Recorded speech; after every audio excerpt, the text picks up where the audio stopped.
This is a great honor for every fan of the Dallas Cowboys. I'm honored to be in the NFL.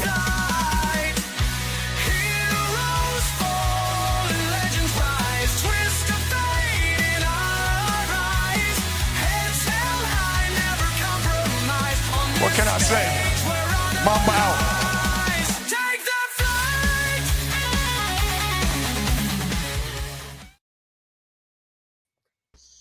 All right, what's going on, everyone? Welcome to your Friday and Valentine's Day edition of the afternoon show here live, of course, on the Elite Sports and Entertainment Network. Of course, we go live Monday through Friday, 2 o'clock or around 2 o'clock every one of those days, and we talk all things sports, entertainment, so on and so forth. Of course, you can check us out on all of our social media channels: Facebook, YouTube, TikTok, Instagram, LinkedIn, wherever the hell else on our link tree. It's in the description, easy to find, and you can also find the rest of our amazing shows here on the network, as well as our co-hosts today with their great work with Gonzo Sports Room and Gonzo Wrestling Room. My co-host today, the one, the only, Tony and Chris Gonzalez. Guys, how you doing on this Valentine's Day? Pretty good. Trying to stay warm. It's a little bit warmer today. And not much. It's cold. It's still cold as shit out there. It's supposed to get cold. I think colder tonight. It's going to get cold. Yeah, Sunday through next Well, it looks Friday. like our camera's all right. Right as you went live, the dog decided to jump into the tripod. So I don't know what the hell that was. Well, we're still good. I can see y'all on camera, so we're still all set, man. Last week, I looked up and our camera was black as we were going live. It's always something, you know. It's always something with modern technology. But before we get into our topics today, with it being Valentine's Day, let's talk a little bit about not the romance aspect and stuff like that. Let's talk about the candy, right? Because we all know those Russell Stover chocolates that you can get, the heart-shaped chocolates, right? That you give to your loved one. Real question to you guys is, which one do you go for? Do you go for just the straight milk chocolate? Do you go for ones with like the fruit filling, the caramel? Which ones are y'all going for? Personally, for me, I'm going with the one that usually have like a mousse in it, and it's just like a kind of a double chocolate on the inside. That's my go-to. Caramel's always nice as long as it's like a soft caramel, you know, that it's chewy, but it's not going to stick to your mouth like crazy. So those are my go-to. But what kind of chocolates are you guys going for on a day like today? I like the turtles with pecan. Caramel pecan turtles. That's what I like. That's a good choice. I like a nice turtle. I'm either going caramel or peanut butter. Okay. Now, I mean, let's be real though. The best candy, if just you can go for, forget the Russell Stover. Just give me a Reese's. That's all I need. Just give me a 2-pack of those, preferably king size if you love me, and we're all set. I mean, hell, just that's all I need, man. For just I agree. Any kind of Reese's. It could be Reese's Pieces. Yeah, any kind Reese's is good. Pieces, any kind of Reese's, I'm good with. Now, we'll say I do enjoy them, but I'm not a big fan of the Reese's Pieces, right? Usually, if I go to a movie theater, that's usually like the only place I'll get them. But more than not, I'll usually rock with. I usually go get some Mike and Ike's if they have them there, like some Mike and Ike's little fruit candy. Sour Patch Kids here and there. I can't eat a whole lot of them. It's just too much, and it screws up my mouth. But I mean, yeah, you know, I'm not a huge like. I know some people enjoy like chocolate dipped strawberries, and I think they're cool. But I mean, it's, you know, I take it or leave it for me personally. I like the Reese's Pieces, but I prefer the Reese Cups, or I like the Fast Break candy bars. Yeah, Fast Break is one of my go-to like bars. You know, if I'm ever going into a gas station, you know, on a road trip or something, and I need something, I'm just gonna grab one of those, and that'll help me out with whatever chocolate fix I may need. What I done probably, I'd eat 2 king size Fast Breaks in the morning, basically for breakfast, and a 44-ounce fountain pop Mountain Dew. That was my go-to every morning when we stopped at the gas station when we first left office. No, I don't know. I will say though, Chris, that sounds like the epitome of just pure health right there. You know, that sounds great. I know the new administration, they love to hear that. Eating candy and 44 ounces of soda for breakfast. That's the American dream right there. Damn it. We don't need, you know, who needs kale salad and fruit smoothie? Hell no. We don't need that. When I worked at the factory, when I stopped and got a newspaper before I went to work, I would get Tabasco flavored Slim Jims and chips. That was my breakfast, and a Coke. That was my breakfast. I guess. Okay. Hey, you know, and hey, it works. You know, sometimes you just need, you don't have time to run through a fast food spot and get a biscuit or whatever, or get an English muffin. Sometimes you just got to go to whatever gas station is closest, grab something for $10 and head on out with your day. That's just how it goes. But we'll get into all of our sports and whatnot topics here today. Like I said, this week is kind of slow just because it's All-Star break is officially starting for the NBA and the NHL. They've got the Four Nations tournament going on. But we are seeing, of course, that NASCAR is starting up on Sunday, and we'll go ahead and just start with that there first. Daytona 500 back and going this upcoming Sunday. Of course, our guy, as always, Big Glenn is going to it, and you can go see him there. I'm sure he'll have his belt. He'll be hanging out with a nice Pit Viper glasses, and so go say hi to Big Glenn.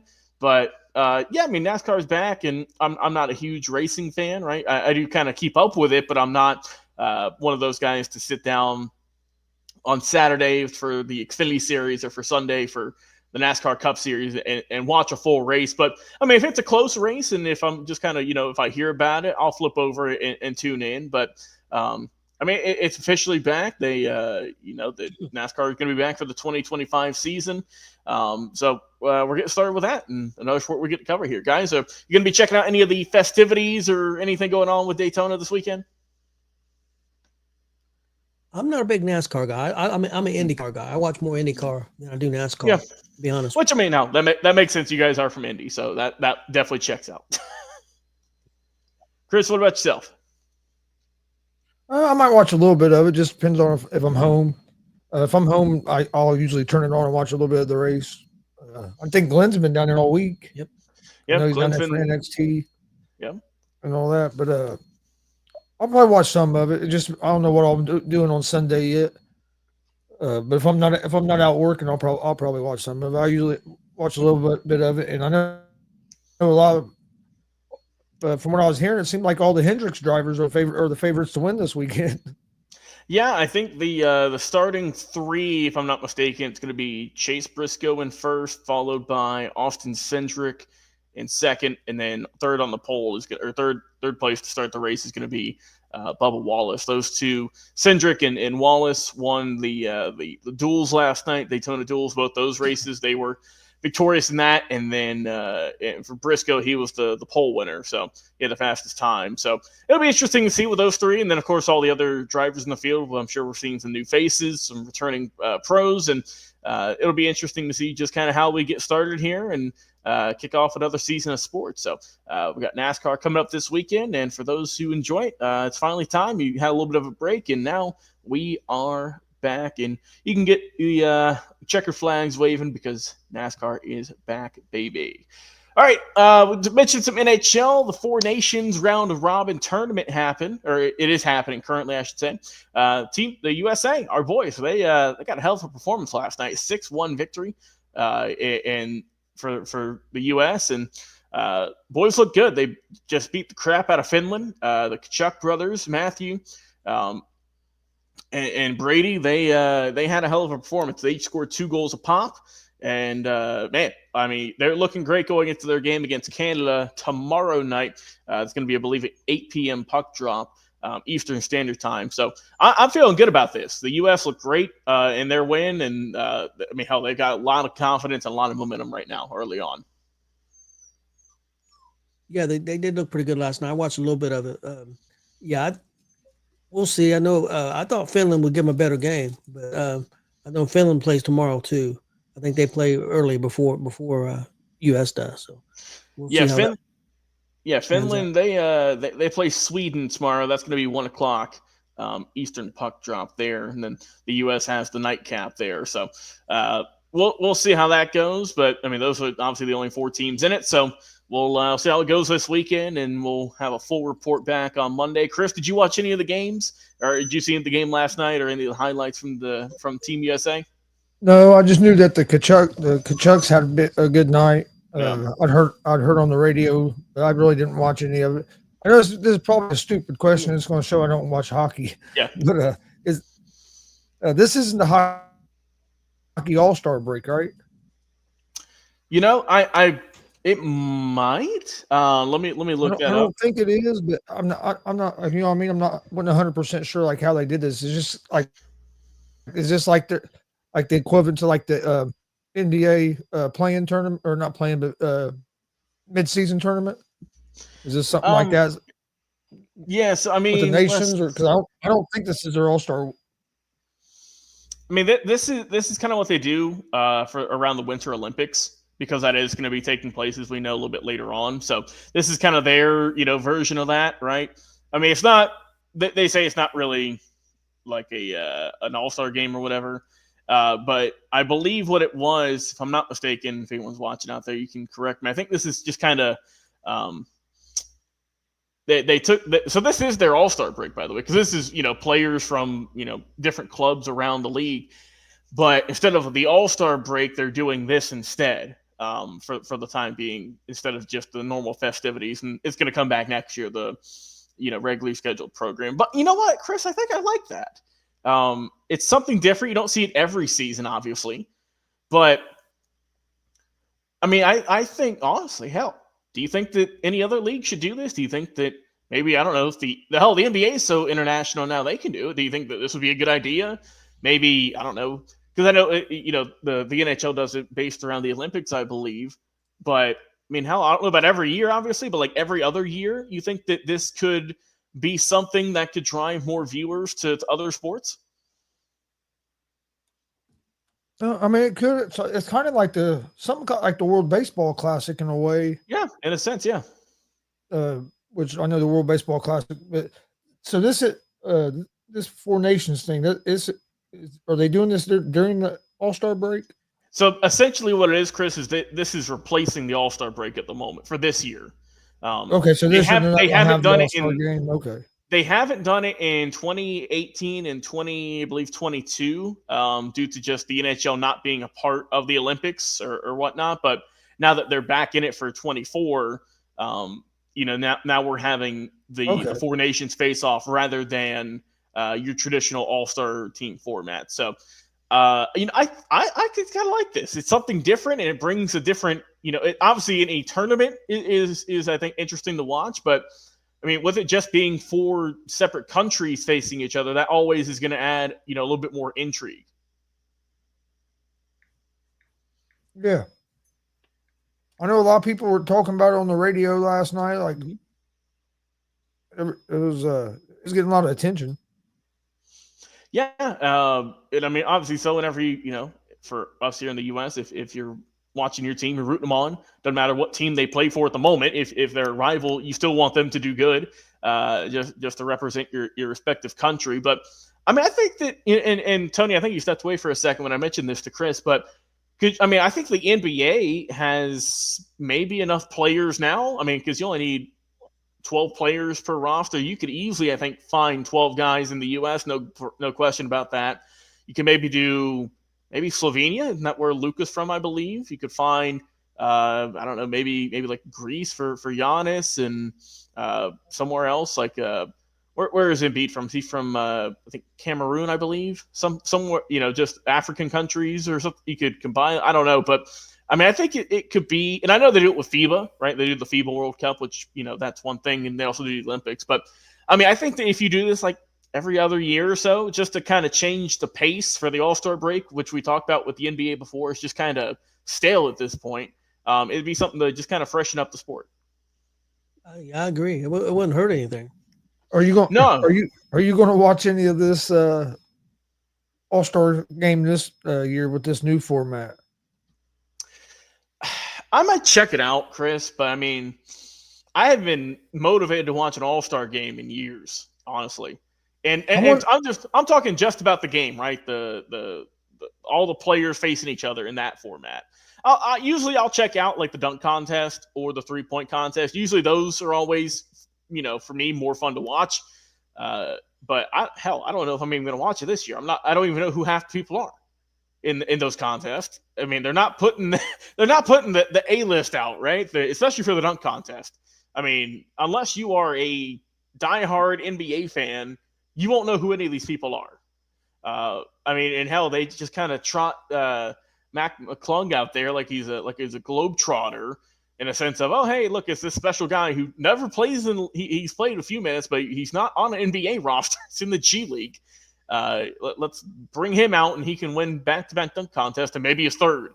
I mean, they've just really kind of tanked that. And I mean, the three-point contest is fun, but I feel like they've just been doing the same. It's the same, you know what I mean? It's the same thing they've done since it's happened. I know they have, the money balls and stuff like that, which I think is a good concept. And didn't they add a 4-point play or a 4-point shot here recently? I think maybe in the last year or two.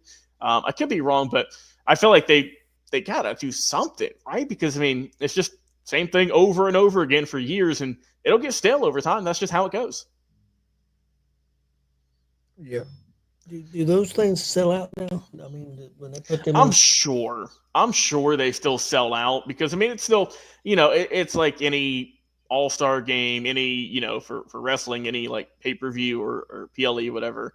It's an attraction, right? It's not just a standard game because and also too, I think a lot of people just go to watch all these players there at once, regardless of the competitive nature. Because you're never going to see all these guys in the same place, at once, again, especially, even playing together. So I still think that attracts a large amount of people. But I mean, for me, like I said, for me personally, I've just never been moved by the All-Star game just to watch it, at least, in recent years. Just, I mean, hell, even remember they, for a couple of years, or maybe it was just 1 year, I don't remember, but it was instead of just, you play, 60 minutes and the winner after that, or, highest score wins. I think in recent years, they've done, if you hit a certain point total, you win. It was like the first team to reach 200 points, you win. The hell, you see scores like, Team A with 200 and Team B with 194. I'm like, what the hell are we doing here? Yeah. At this point, we're just warming up in the gym. That's all it is. It's just you're taking practice shots and trying out some flashy dunks just in a different uniform. But I mean, I don't think I'm going to watch it live for the All-Star break for the NBA. I'm not, I know last year they did the was it Steph Curry and Sabrina Ionescu had a 3-point contest, right? And I believe Sabrina won that one, if I'm not mistaken. They said they're not going to do it this year, but I mean, isn't it kind of a layup in a way for, I mean, the WNBA to kind of get more just fans around them?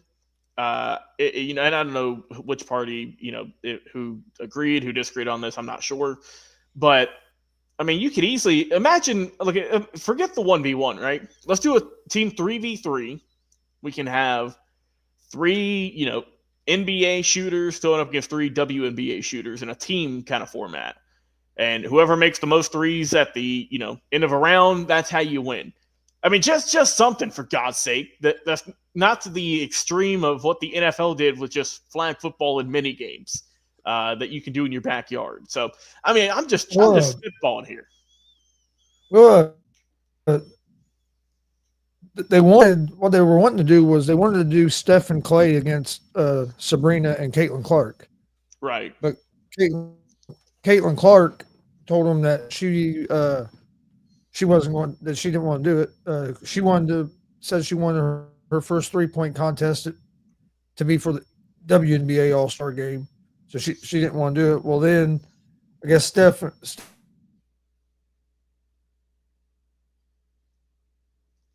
and they couldn't ever get settle on anything how they were going to do it. So they decided to end up not doing it at all. Yeah. So yeah, what they was trying to do was Steph and Clay against Sabrina and Caitlin, because which I mean, I think there were some people on the radio last night that were saying that it was Caitlin Clark ruined the NBA All-Star weekend because she wouldn't go. It's like it ain't her responsibility to be at the NBA All-Star weekend.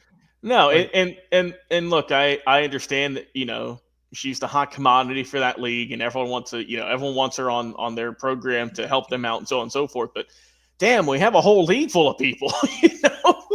I mean, you have a bunch of other super talented women you can pick from. I don't know if that was if that was the main factor or not, but like, damn, you can pick someone else and give them more of a shine, right? Give them some more love. Don't get me wrong, I love Caitlin Clark. I think she's a talented basketball player, but like, damn, we got other stars we got to build here too.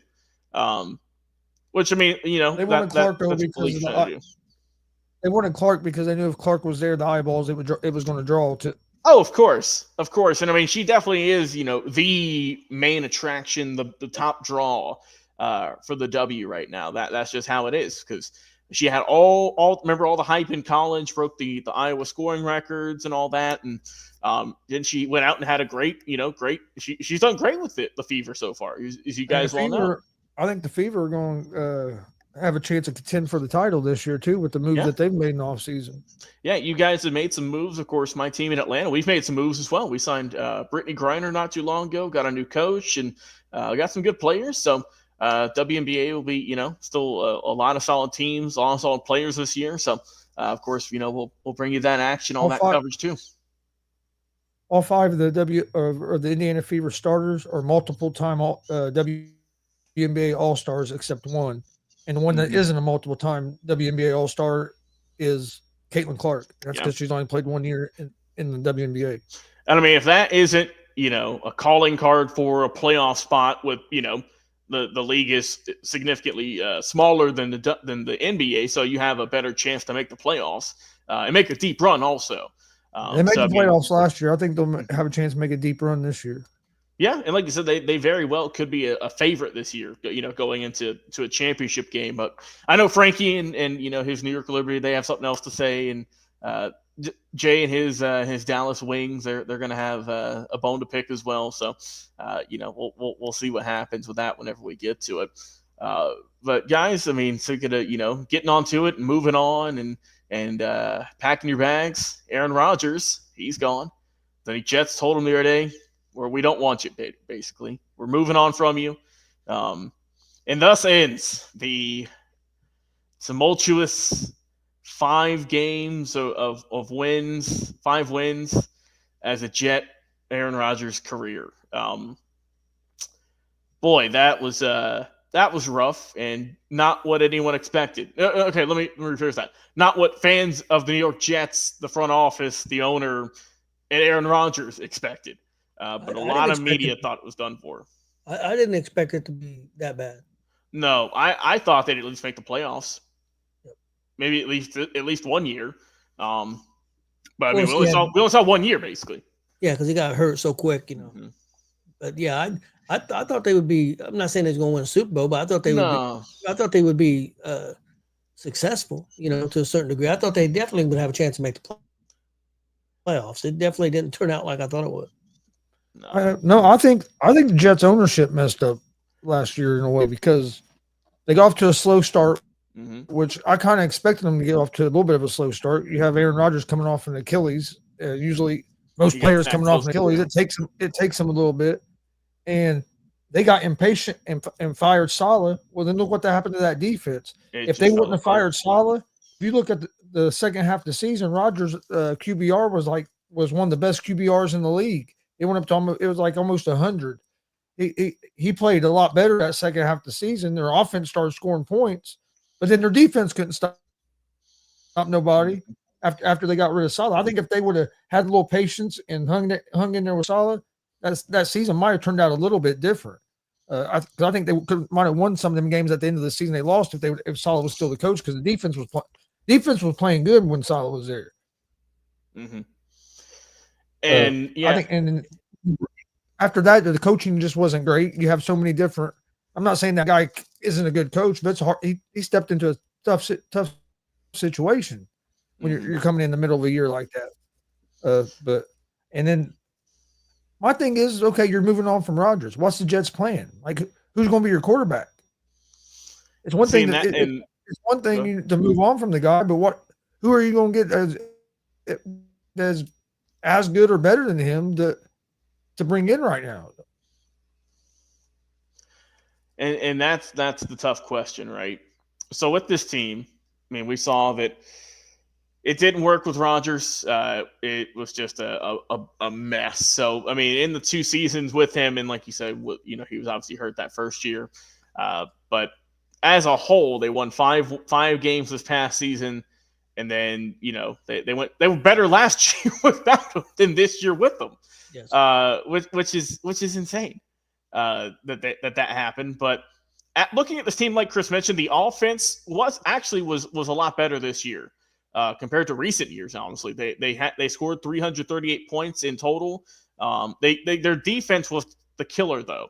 I mean, the last 2 seasons it had been 2022 was a really good defense. They'll give up 316 points. Yeah. Last year, not bad either, 355. But this year, that ballooned up to 404.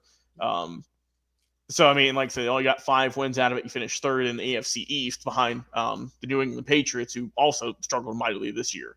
But now let's turn this to, and as you mentioned, Chris, let's talk about what the Jets do, and then we'll talk specifically about Rodgers afterwards. So the New York Jets, boy, this team, first off, they haven't had a winning season in 10 years now. The last time they had that was 2015. That's with Rex Ryan, wasn't it? No, they have one after that? 2015 was the first year of Todd Bowles. Okay, Todd Bowles. Yep, I was going to say. I was getting ready to say. Never mind. I think Todd Bowles had one winning season. And that was when you had Ryan Fitzpatrick as your quarterback, and Brandon Marshall was your top receiver. So that was kind of that era for New York. But I mean, hell, they don't have. It's not like they have a stacked quarterback room by any means necessary. So what do they do? And so where are they at in the draft this year? I know they're not a super high pick because a lot of teams, had some rough years. But so the Jets, let me see when they're going at this year. But I think, it might be. So they're number 7. Okay, so they're number 7, but I think a lot of quarterbacks are going to get taken kind of a little early. That's the thing. So you might not get, the cream of the crop. You might get a good player, but in terms of just, the individual hype around them. But hell, you got to think they are going to go with the quarterback, and you got to fill that hole. That or free agency. But I think this team needs a shot of life. They don't need, a veteran right now. They got to get something. And maybe a young player can provide that spark. Perfect example, look at the Washington Commanders, a team who for many, many years had just kind of been kicking the can down the road, not doing a whole lot. They get, obviously they get the former Heisman winner in Jaden Daniels, picked number 2 overall in the draft, and he takes them damn near to the promised land. In a season in which they went from the number 2 overall draft pick to one of the best 4 teams in the league, making it to the conference championship. I don't. If I'm the Jets fan, I don't want to see a veteran in there. I want to see some young life, and I know, and it's just it sucks even worse because you see with how this team does when they draft quarterbacks, it doesn't work. They either sit the bench or they go on and have success somewhere else. See Sam Darnold, right? They had him on the team. Zach Wilson, a lot of people said they overreached when that happened when they ended up drafting him because I believe he was the number 2 pick overall as well, coming out of BYU. So, a lot of people didn't think he was going to be that high of a draft pick. They went anyways, swung and missed. Then you had Rodgers, and hell, we see how that worked. So, what do they go with in New York? I don't know that there's going to be a young quarterback there for them to take. Personally, again, I don't really care for either one of the 2 quarterbacks. To me, is a top 10 pick, in my opinion. That's just my opinion. But I don't know. I don't think either one of them 2 are going to be there. I think they're going to go before the 7th picks. So unless they want to trade up, I don't know that there's going to be a guy there unless they want to take one maybe in the 2nd round. There's a couple quarterbacks maybe they could take in the 2nd round. You can take a chance on, but I don't think either of them ones will be left by the 7th pick. Yeah, I don't think so. There, Chris, what's your idea? Oh man, I don't know what they're going to do because I think the smart thing to do would have been to keep Rodgers for another year and draft you a young guy to sit for a year and then play. So now, are you going to draft a guy and bring him in and play immediately, or are you going to go sign another veteran like a Kirk Cousins or somebody like that to bring in? To play. That's why, to me, it didn't make a whole lot of sense to move on from Rodgers because he wasn't he played good, especially the second half of the season. Get you a young guy to kind of learn under him and then move on. So now you're going to bring in another older guy and a younger guy. So I don't know what they're going to do. I know in some of the mock drafts they have them making a trade and trying to move up in the draft to get a quarterback, but Right. I mean, I'm not really sold on either of the guys that they say like Sanders and Ward. I think Ward's going to be. They're going to be better of gone. the I two, think. in I my don't think they're going to be there for them to pick. Yeah, I mean, if they I'm drafted just saying, 7, like, them are the two everybody's talking about. But right. this is just me. If I was a GM, I wouldn't use a top 10 pick on either one of them. Mm. I just don't think there's that kind of quarterback in the draft this year. I think Ward's going to be the better one out of the two. So, but they're saying they might try to move up. So if they try to move up from 7 to 2 or 3 to get a guy. But here's the thing. Though, like Chris, I'm saying, I wouldn't move up to get one of them. Yeah, and if you do move up, you're going to have to give up either, obviously that number 7 pick, that's a given, but are you going to have to give up other draft capital, or are you going to have to give away a young player? Are you going to have to give away a Garrett Wilson or a Breece Hall, or someone else, maybe a younger offensive lineman or a defensive player like Sauce Gardner even? I mean, if you do that, that's just another that. If I was the GM, I'd have kept Aaron Rodgers, and then I would have drafted a quarterback in the first or late in the first round, second round, or whatever. Personally, I'd get Will Howard. I think Will Howard's going to be real good in the NFL. I think he's going to be good. I think the reason, Chris, that maybe they didn't do that for this season is because you had that for the 2023 season when he was mentoring, in a way, Zach. The hell is his name? I forget his name already. Zach Wilson. Thank you. And they obviously that didn't work. Zach Wilson never could handle the bright lights of New York. Everyone saw that, but I don't think it was a bad idea if you did that, Chris. I think they were also just trying to get, it might have been bad. Who knows? It might have been rough in the locker room. The GM, the owner might have just had enough and said, all right, we're wiping our hands clean with this dude. We don't know. None of this has came out yet. We're just speculating. But I'm looking here at some options that articles. One of the rumors I've heard was that, and it sounds crazy, that they were interested in Sam Darnold again. Yep, that could be an option. So let me just look at here. So if they want to just have a mediocre season, not do anything, and just tank, right? On the roster, they have Tyrod Taylor, who he's a backup quarterback. He's had some good, he has a nice flash in the pan here and there, but I don't think he's a capable starter in 2025. Then you have Jordan Travis, who they picked out of Florida State, but he missed all of last year due to a knee injury or an ACL injury, I believe. So that's a big risk you're taking there. A guy who's never started and was a late round draft pick. So what they have here for free agency and or trades, of course, Justin Fields.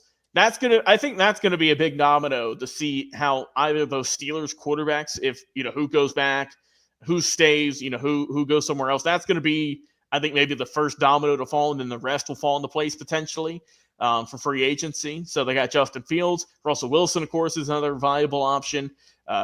Chris, you had mentioned, I believe, Kirk Cousins.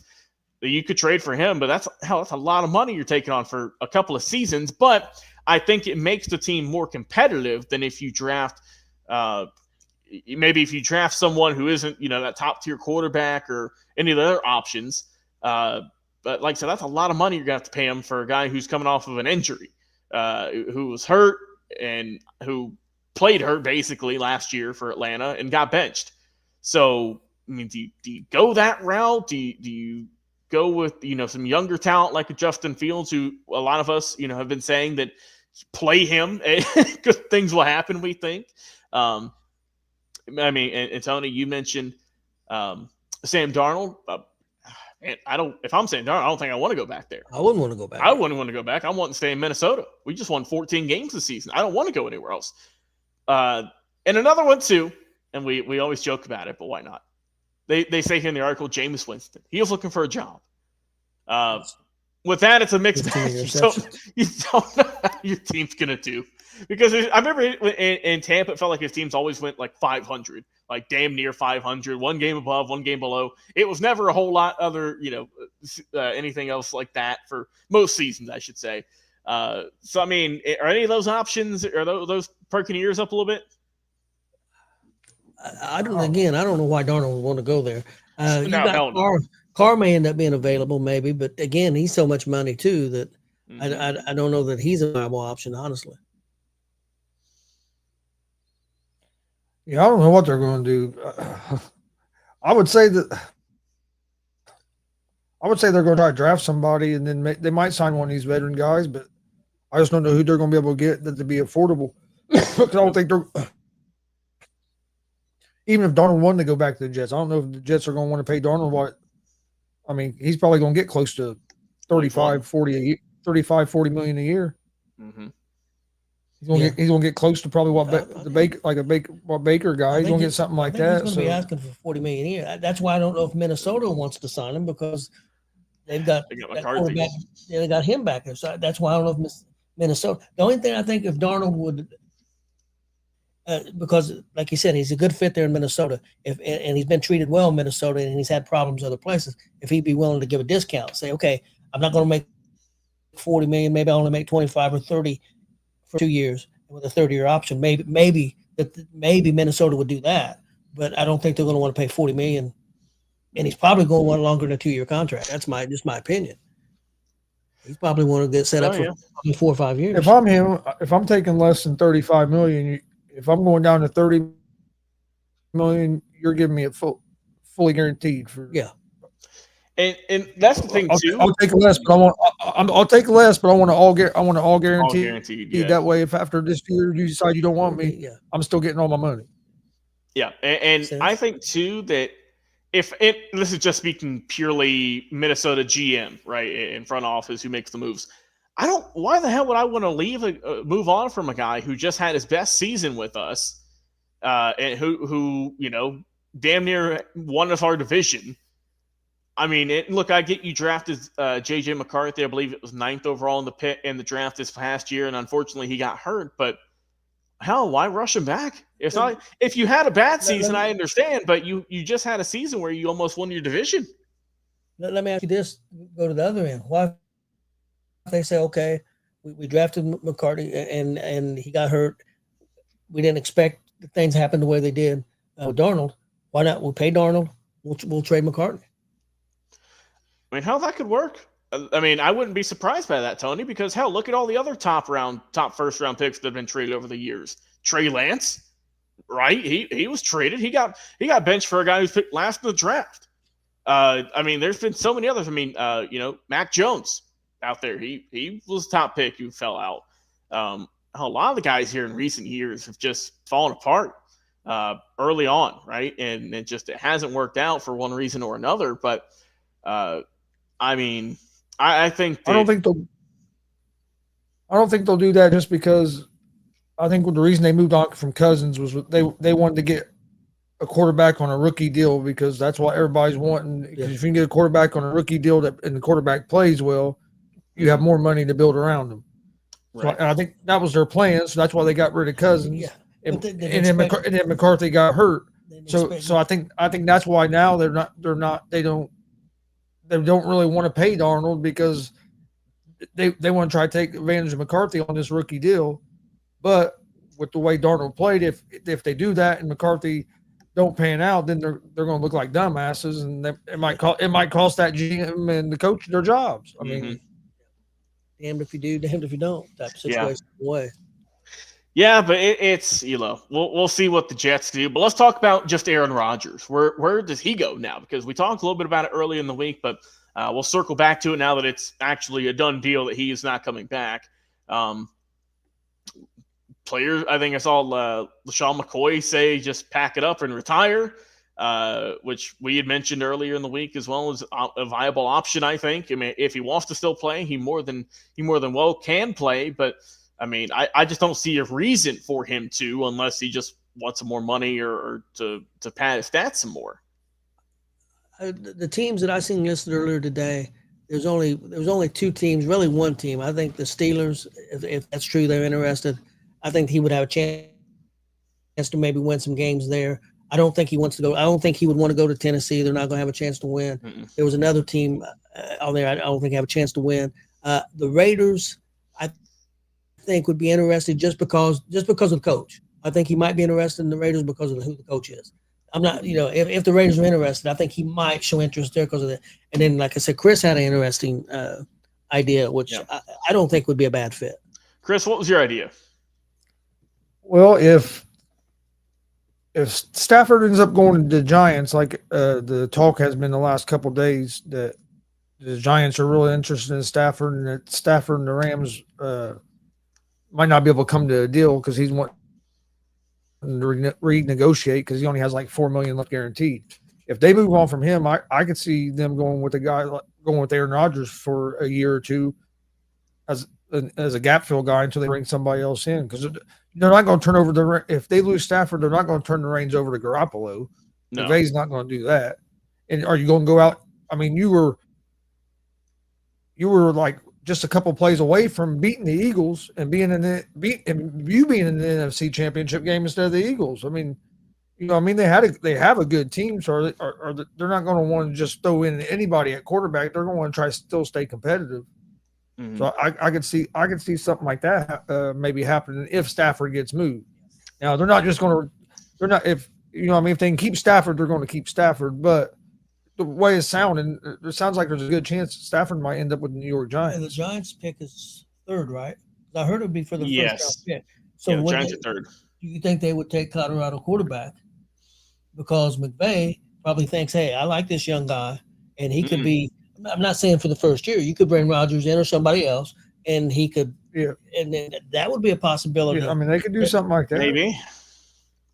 I also heard rumors about the 49ers. I don't think the 49ers would do it because I think they're going to sign Purdy, but they had Garoppolo and had just been to the Super Bowl with Garoppolo and they were in the conversation with Brady. So, I mean, you can't ever with John Lynch, you can't ever count anything out. No.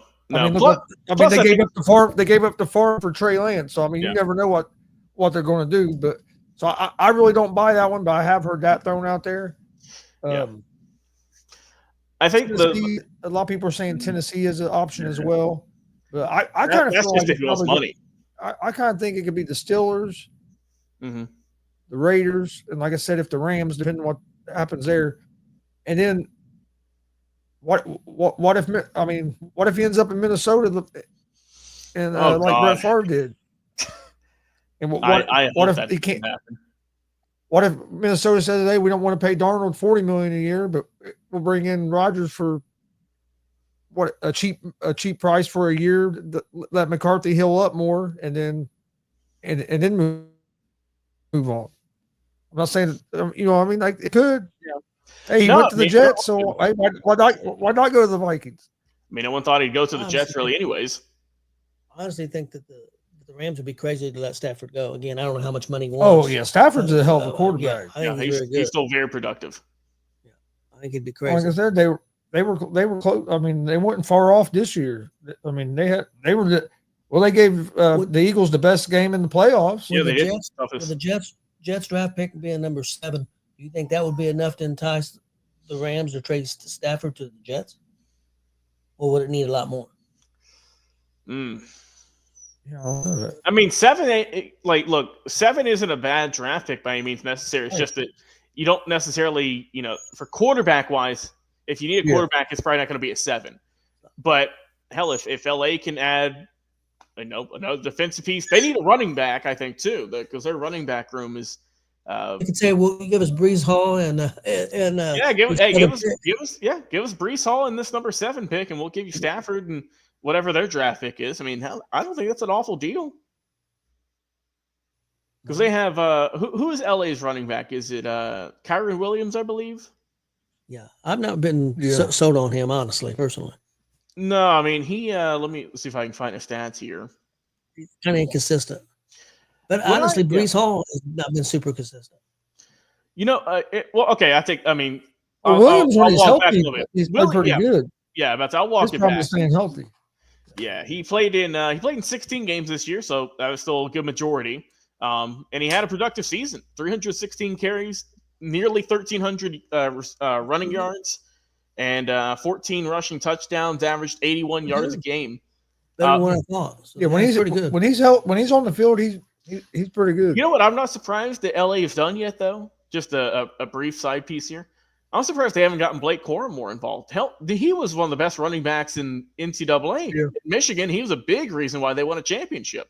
I'm surprised they haven't gotten him more involved. I get Williams had a really productive year, but hell, you could easily get a two-back set there in LA, and I think that'd be pretty lethal. I don't know what the holdup is. I don't know if it's I think Corum, smaller.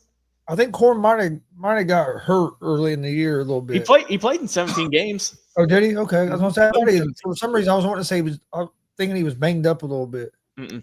That might be in the preseason or maybe last year. But I'm surprised they never utilized him more. I was very shocked by that. We could find out something pretty quick with Rodgers because they designated him as a post June 1st release, so he actually can be signed after March 12th. Okay, so here in about 3 or so weeks, we could maybe get an answer, but we'll see. We'll see about that. But yeah, well, for Rodgers, he's at the unfortunate helm of he's not young. I think a lot of guys in the league aren't a big fan of him, and he wants to go to a playoff contending team. But the problem is, a lot of playoff contending teams already have a quarterback who's locked up.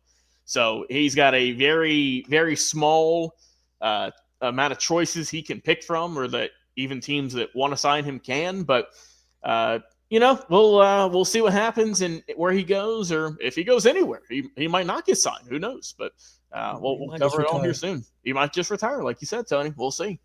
We'll go over to baseball here and wrap up the show today. Only news in baseball because we know spring training. Everyone's reported, pitchers and catchers have reported, but the games don't start until next Saturday on the 20th, I believe, is the first game. But had some news with Marcus Stroman. He rejoined the Yankees after missing the first 2 days of workout, which that's not a big deal. The owner or the GM said it's not a big deal. Right? It's just it is what it is, basically, and that's all the explanation we got. But he said he's got asked a question by the media, and a quote here is from ESPN saying, "I won't pitch in the bullpen. I'm a starter." With him, he gets $18.5 million per year, I believe. He's 33. He's going to be 34 in May. Last season, in 30 games he pitched in, he went 10-9 with 4.31 ERA and 113 strikeouts, the 1.47 WHIP.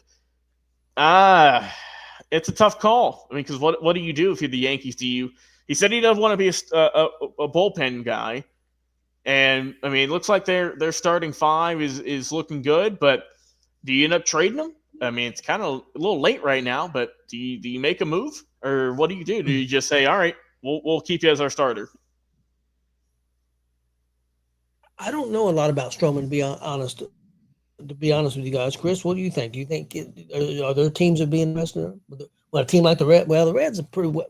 I mean, I say the Reds are pretty well set at the pitching position. There's always get better, but also with our finances, they're not going to spend tons of money. So I think they're set with their pitching. Maybe a reliever, but he don't want to be a reliever. So, oh man, I think for the Reds, it just depends on how much it would cost to get him. I would be surprised if the Yankees don't want to. If the Yankees don't want to keep him, I mean, he's a good starting pitcher. Mm-hmm.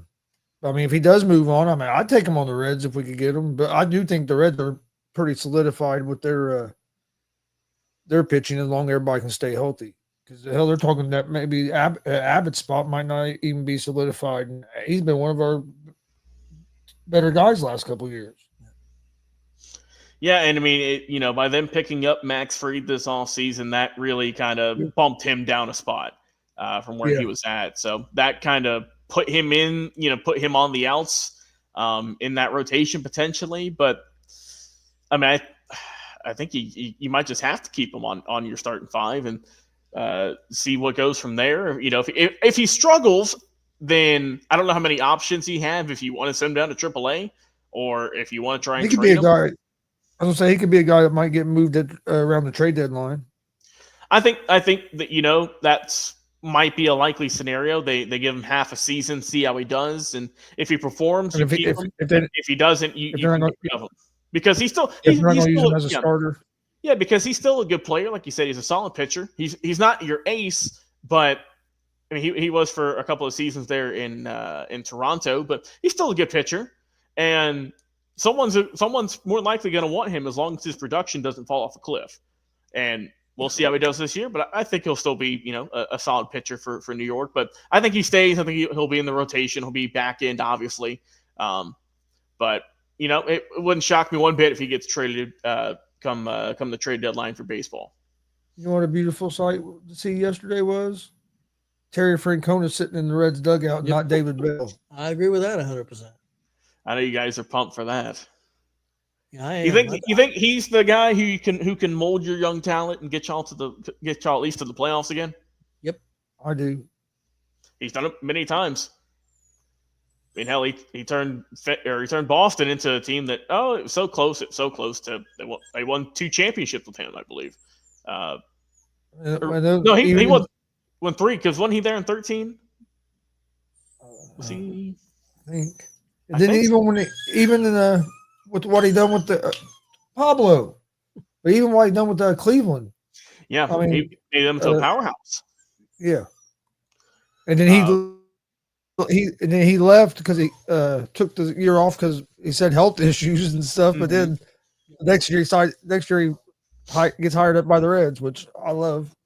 Yeah, and I think he's going to do a good job with your core you got there on the offensive side and pitching wise. I mean, there's some young talent. They just got to make sure he gets the right pieces around. That he can make sure. All right, hey, don't do this, because hell, he's seen a lot of baseball in his career. He's won a lot of games. He's been around a lot of young teams, so he knows how to handle it. So I thought I like some of the pieces. I like some of the pieces that they added. I still think we need another bat.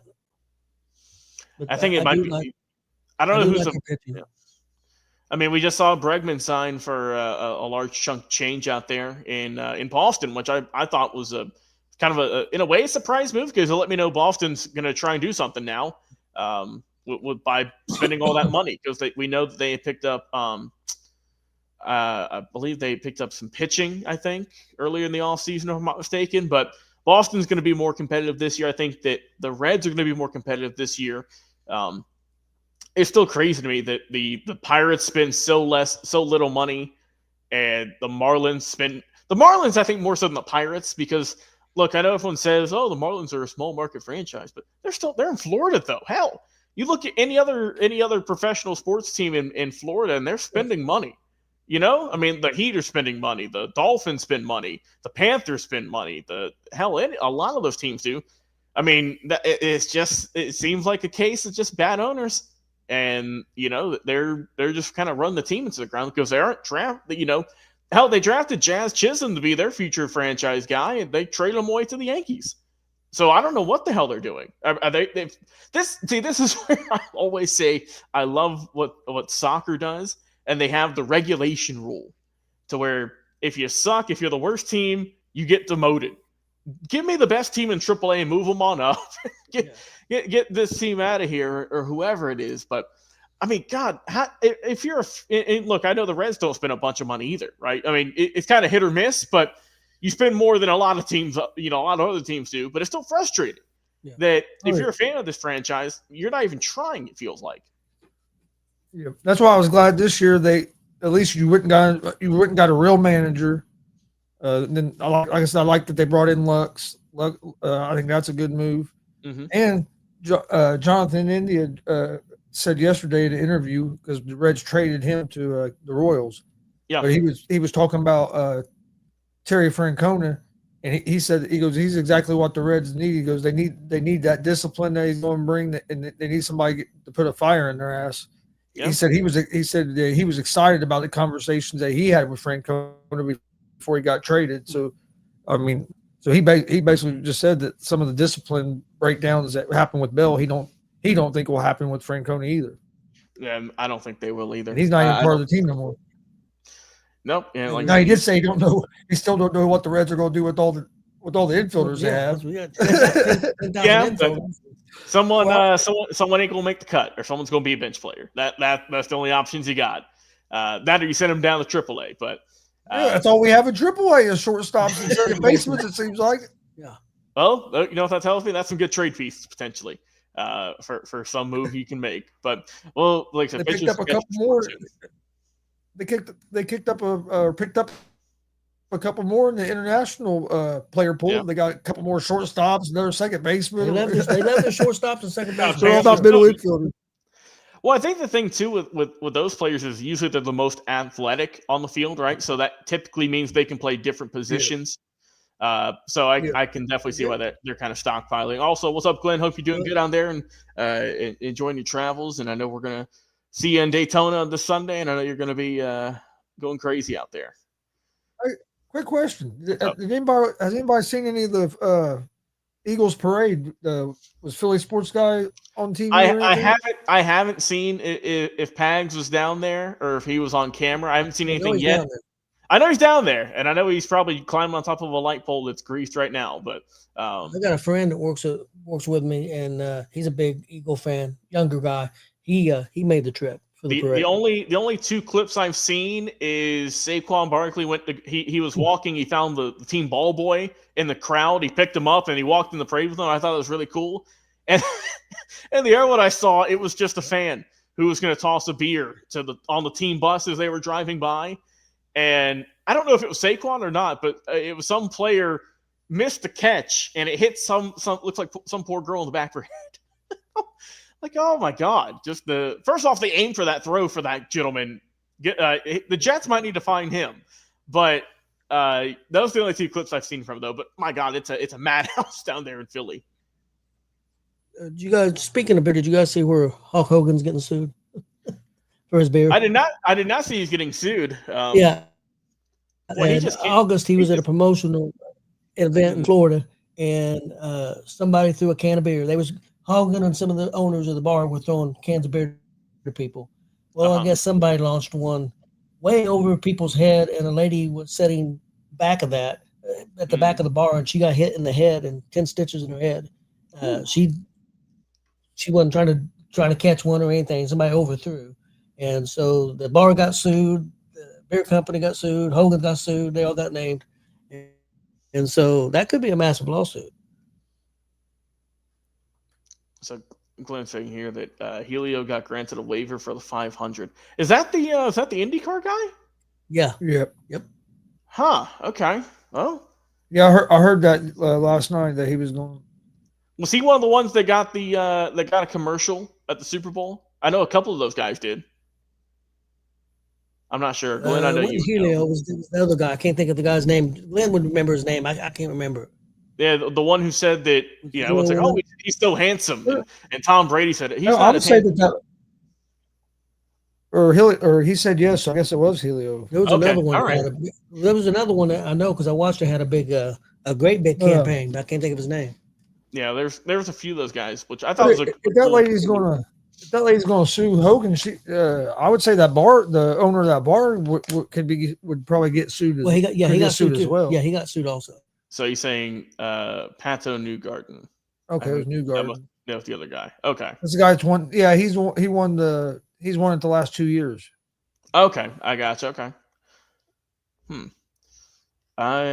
Because I was seeing where people were saying that the lady that got hit with Gunther's coat might sue. Oh God, yeah, a kid. It was a kid. Yeah, it was a kid got hit with a coat. Did Pat actually duck out of the way of that? By the way, yeah, he did duck out of the way of it. He went to the left. He went over, and then some poor fan some poor kid just got drilled with a coat, like a leather coat. And he said Alexo Palou is the third guy that was on those commercials. Okay, all right. But oh my God, when I watched that by the next day, I rewound it like 3 times. Like, oh my God, this fan just got absolutely killed with this thing. And it was a little girl. Yeah, she got drilled. But yeah, I know she got a care package after the show.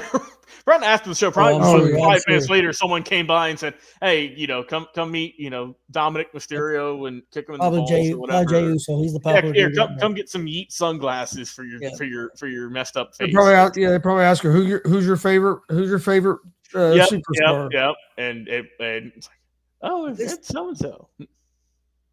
They say after every show, live event, whatever, Cody Rhodes usually comes out and stays out there with the fans and signs autographs. Even if he's not on the show, if he's there and just does an interview or something, he comes out and he's out there usually for 30 or 40 minutes with the fans. Yeah. Yeah, which is always cool. Doing the fan interactions, always a fun time. Well, hey guys, speaking of wrestling, do you guys have any events going on this weekend, or are you guys off? We do. We'll be at one tomorrow, but we won't be live. Okay. So it'll air later in the week. I think our next live one will be next Sunday the 23rd. Yeah, next Sunday. Okay.